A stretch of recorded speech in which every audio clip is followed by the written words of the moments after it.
George Weah, former AC Milan player, former Paris Saint-Germain player. I'm sure the teams are looking up and saying, wow, one of us in this could just become another president of that nature. I mean, this is a big story for the continent and for the football, for the football scene. Sure, it's a big thing. And, you know, it actually demystifies some of the things that we've believed in a long time. That if you're, for example, in the entertainment industry, you know, you're not a politician, you're not a leader. Right. If you're in, you know, football, you know, you are not a politician, you can't be a leader. So for me also, and for all footballers, is a lesson that even if you're doing something out there as a footballer, you can go back home and, you know, run for office and do something. That's like right. we've seen in Uganda, we have Bobby Wine, who is actually at the moment one of the most vocal MPs in Uganda. That's true. Yeah, and he's a musician. He's using, you know, his talent, you know, at the moment to, you know, to pass a political message. So what you're telling me is, in essence, is that the politicians that are emerging in today's world are coming from areas that have been known to be non-political. Yeah, you know, we've always thought that once you are an entertainer, you're not a serious human being as far as politics is concerned. That's right. That's why we've seen several musicians in Kenya run for office, and some of them have lost terribly before, save for others like JK and, you know, Jaguar, who we have seen at the moment they have taken up office. We remember in America, Arnold Schwarzenegger became a governor. Governor of California County. One of the most, you know, one of the most rich states in America. Former President Ronald Reagan was an actor in the 80s. You can see that. Hollywood actor. Yeah, yeah. So, you know, the mystification is that it doesn't matter where you are, it doesn't matter which kind of field you are in. If you are a leader, you have the leadership inside you. There are leaders in music, there are leaders in football. That's right. You can always come back and help the society in other, in other designation as a politician or as a leader. Okay. Yeah. We also learned that this year's elections, 2017, had a lot of women coming out into the picture.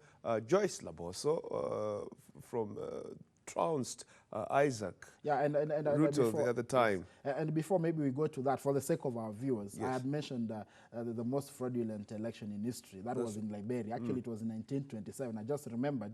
And the president was Charles King, the one who won with the 243,000 votes.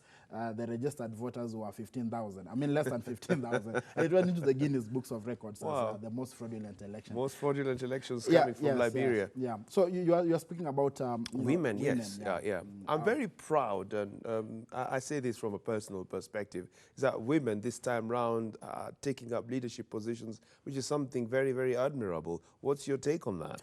For me, it's a ceiling that is actually breaking at the moment.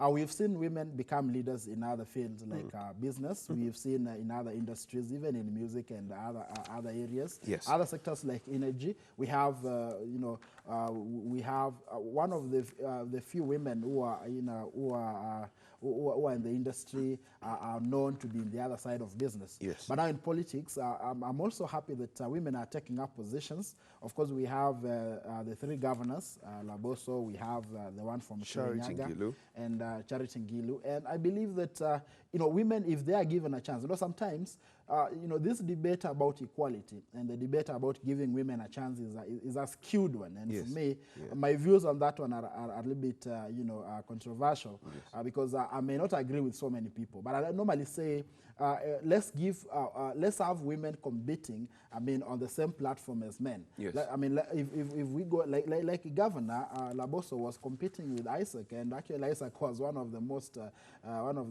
senior-most politicians in the Rift Valley. He was a key principal. He was a key NASA. principal even in NASA, but Laboso actually trounced him. So you realize the competition between Isaac and Laboso was on the same level. There was no favorable conditions for Laboso. There are no favorable conditions for Isaac because he's a man. So what I'm trying to say here is let's have men and women competing, and let's not have a situation whereby we want to favor a certain gender, because one of the other gender actually might suffer in the near future. So women will be competing. Let's give them those chances. Let them come out. Actually, they have the chances. It's not Yes. about giving them chances. That's right. I don't remember the last time we said women should not vie for elective positions. So let's have women coming on board. It is for them to be bold enough, like Laboso and, of course, Charity Ngilu and the other, is for them to be bold enough to come on board and, compete in all other positions. And I'm very happy, even in the other positions, like the positions of